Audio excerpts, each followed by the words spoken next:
Love and attraction, जब भी हम इसकी बात करते हैं या किसी से पूछते हैं कि क्या है लव एंड अट्रैक्शन, तो सडनली नहीं बता पाता, क्योंकि उस समय क्या होता है कि उनके नज़र में एक लड़की और लड़का का ही प्यार दिखता है, जो कि गलत नहीं है, ये सही है, पर ओनली ये सही नहीं है। प्यार तो माँ बेटे में होता है, एक किसी पर्सन का किसी चीज़ के साथ हो सकता है, किसी पर्सन का जानवरों के साथ हो सकता है, फूल और माली के बीच प्यार हो सकता है।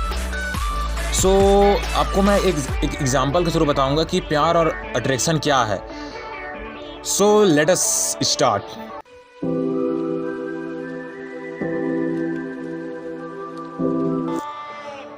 चलो एग्जांपल के थ्रू देखते हैं कि लव क्या है और अट्रैक्शन क्या है। सपोज कोई बच्चा है और आप उस बच्चे को एक खिलौना दे रहे हो, तो उस खिलौने को देखकर वो बच्चा आपके पास आ गया और कुछ समय तक रहा, और क्या होता है आप उसे और खिलौना, मतलब क्या होता है कुछ समय बाद वो रोने स्टार्ट कर देता है।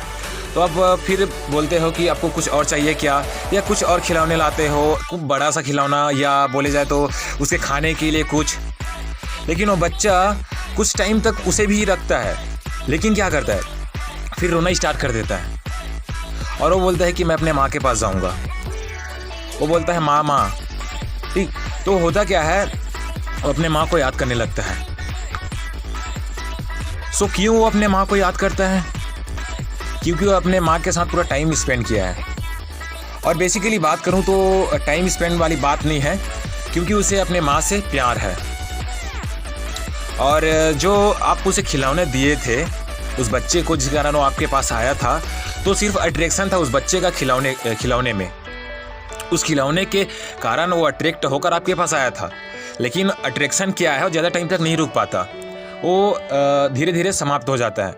लेकिन जो प्यार है वो माँ बेटे से अलग तो कर सकता है, मतलब माँ और बेटे कुछ टाइम के लिए अलग तो हो सकते हैं, लेकिन उसमें जो प्यार है, उसके बीच जो प्यार है वो कम नहीं हो सकता, वो और बढ़ता जाएगा। वो कुछ समय के लिए अट्रैक्ट होकर तो कहीं और चला जाएगा, लेकिन उसे भूल नहीं पाएगा, क्योंकि उसके बीच क्या है, प्यार है। यही प्यार है कि माँ और बेटे का जो रिश्ता है, और जो उस खिलौना और जो भी आप है, जैसे कि आपने उस बच्चे को खिलौना दिया, तो आपके बीच और उस खिलौने, मतलब उस बच्चे और खिलौना दोनों के बीच क्या है, अट्रैक्शन है।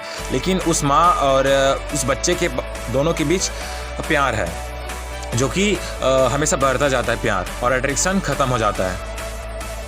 फाइनली लव वो है जिसमें गहरी दोस्ती होती है, जब हम अपने बारे में न सोचकर उनके बारे में सोचने लगे, जिससे हमें प्यार है, जो धीरे धीरे बढ़ता जाता है।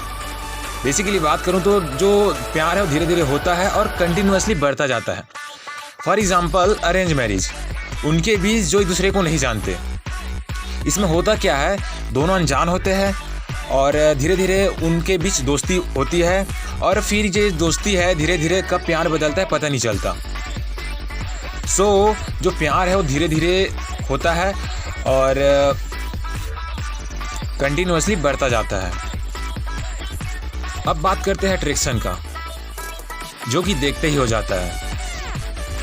ये सामने वाले के ब्यूटी को देखकर, या बैकग्राउंड को देखकर, या पर्सनैलिटी को देखकर, ये जो अट्रैक्शन है किसी बोलने के तरीके को देखकर, या किसी की आवाज़ अच्छी लगने के कारण, ऐसे बहुत से रीजन के कारण अट्रैक्शन हो सकता है। अट्रैक्शन के लिए एग्जांपल के लिए, जैसे एक फूल है, सपोज आप कहीं गार्डन पे गए हो, तो उस गार्डन पे होगा क्या, फूल खिला होगा। तो उस फूल, और आप क्या करोगे, आपको फूल पसंद आ जाएगा तो आप उसको तोड़ना चाहोगे। तो जो आप है और वो फूल है, उन दोनों के बीच क्या है, अट्रैक्शन है। और जैसे कि लड़का लड़की में भी अट्रैक्शन होता है, ये तो हम सभी जानते हैं। ये कैसे हो सकता है, उसके ब्यूटी को देखकर, या उसकी अच्छी पर्सनैलिटी को देखकर। ओके, इस टाइप से अट्रैक्शन हो सकता है। फाइनली हमने ये जाना कि लव क्या होता है और अट्रैक्शन क्या होता है। आई होप आप समझ गए होंगे कि लव और अट्रैक्शन क्या होता है, क्या डिफरेंट है लव और अट्रैक्शन में। इस वीडियो में सिर्फ इतना ही। Thank you very much.